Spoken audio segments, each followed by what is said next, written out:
ಕರ್ನಾಟಕದ ಪ್ರತಿಯೊಬ್ಬ ಜನಸಾಮಾನ್ಯರಿಗೂ ಉತ್ತಮ ಗುಣಮಟ್ಟದ ಆರೋಗ್ಯ ಸೌಲಭ್ಯ ಹಾಗೂ ಚಿಕಿತ್ಸೆಯನ್ನು ಉಚಿತವಾಗಿ ಒದಗಿಸುವ ಕಾರ್ಯದಲ್ಲಿ ಬಹುತೇಕ ಎಲ್ಲಾ ಸರ್ಕಾರಿ ಆಸ್ಪತ್ರೆಗಳು ಬಹುಮುಖ್ಯ ಪಾತ್ರ ವಹಿಸುತ್ತಿದೆ. ಇದರಲ್ಲಿ ವೈದ್ಯಕೀಯ ಶಿಕ್ಷಣ ಇಲಾಖೆಯ ಅಧೀನದಲ್ಲಿ ಬರುವ ವಿಕ್ಟೋರಿಯಾ ಆಸ್ಪತ್ರೆಯು ಒಂದು.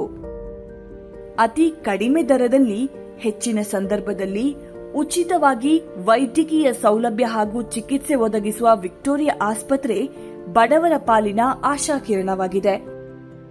24 ಗಂಟೆಗಳ ಕಾಲ ಆರೋಗ್ಯ ಸೇವೆ ನೀಡುವ ವಿಕ್ಟೋರಿಯಾ ಆಸ್ಪತ್ರೆ ಲಕ್ಷಾಂತರ ಜನರಿಗೆ ಮರುಜೀವ ನೀಡಿದೆ. ನಮ್ಮ ಆತ್ಮವಿಶ್ವಾಸ ಬಲವಾಗಿದ್ದರೆ ಯಾವುದೇ ಕೊರತೆಗಳು ಸಮಸ್ಯೆ ಎಂದೆನಿಸಿಕೊಳ್ಳುವುದಿಲ್ಲ. ಇದಕ್ಕೆ ಸಾಕ್ಷಿ ಧ್ರುವಿನ್.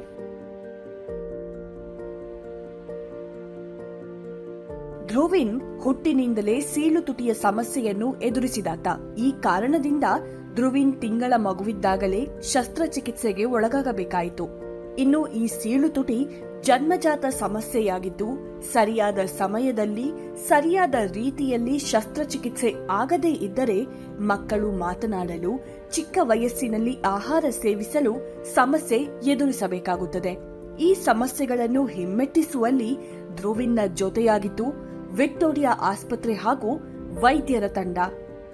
ನಮಸ್ತೆ, ನನ್ನ ಹೆಸರು ಧ್ರುವನ್. ನನಗೆ ಸರ್ಜರಿ ಆಗಿತ್ತು. ನಾನು 6 ತಿಂಗಳು 2 ದಿವಸಕ್ಕೆ ಹುಟ್ಟಿದ್ದು. ನನಗೆ 1 ಮಂತ್ ಆದ್ಮೇಲೆ ನನಗೆ ಒಂದು ಸರ್ಜರಿ ಆಗಿತ್ತು. ಆಮೇಲೆ ಇನ್ನು 2 ಮಂತ್ಸ್ ಬಿಟ್ಟು ಇನ್ನೊಂದು ಸರ್ಜರಿ ಆಗಿತ್ತು. ನಂಗೆ ಪ್ಲಾಸ್ಟಿಕ್ ಸರ್ಜರಿ ಆಗಿತ್ತು. ನನಗೆ ತುಟಿದ ಸರ್ಜರಿ ಆಗಿತ್ತು. ಈಗ ನಾನು ಚೆನ್ನಾಗಿ ಮಾತನಾಡ್ತೀನಿ, ತಿನ್ನಕ್ಕೂ ಪ್ರಾಬ್ಲಮ್ ಇಲ್ಲ ಮತ್ತು ಆರಾಮಾಗಿದ್ದೀನಿ. ನಾನು ಯಾರಿಗೂ ಗೊತ್ತಾಗೋದಿಲ್ಲ. ನಾನು ಹಾಡೂನು ಚೆನ್ನಾಗಿ ಹಾಡ್ತೀನಿ. ಮತ್ತು ಅದೇ ನನಗೆ ಸರ್ಜರಿ ಮಾಡಿದ ಡಾಕ್ಟ್ರು ಅವರು ಏನ್ ಗೊತ್ತಿಲ್ಲ, ತುಂಬಾ ಥ್ಯಾಂಕ್ಸ್ ಹೇಳ್ಬೇಕು ನನಗೆ.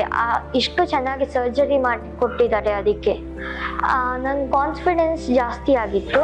ಅದಕ್ಕೆ thanks for the doctor and the Victoria hospital.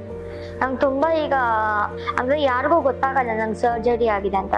ಅದಕ್ಕೆ ಥ್ಯಾಂಕ್ ಯು. ಸೀಳು ತುಟಿಯಿಂದ ಮಾತನಾಡಲು ಕಷ್ಟಪಡುವ ಅದೆಷ್ಟೋ ಜನರ ನಡುವೆ ಇಂದು ಧ್ರುವಿನ್ ಸರಾಗವಾಗಿ ಹಾಡು ಹೇಳುತ್ತಾನೆ.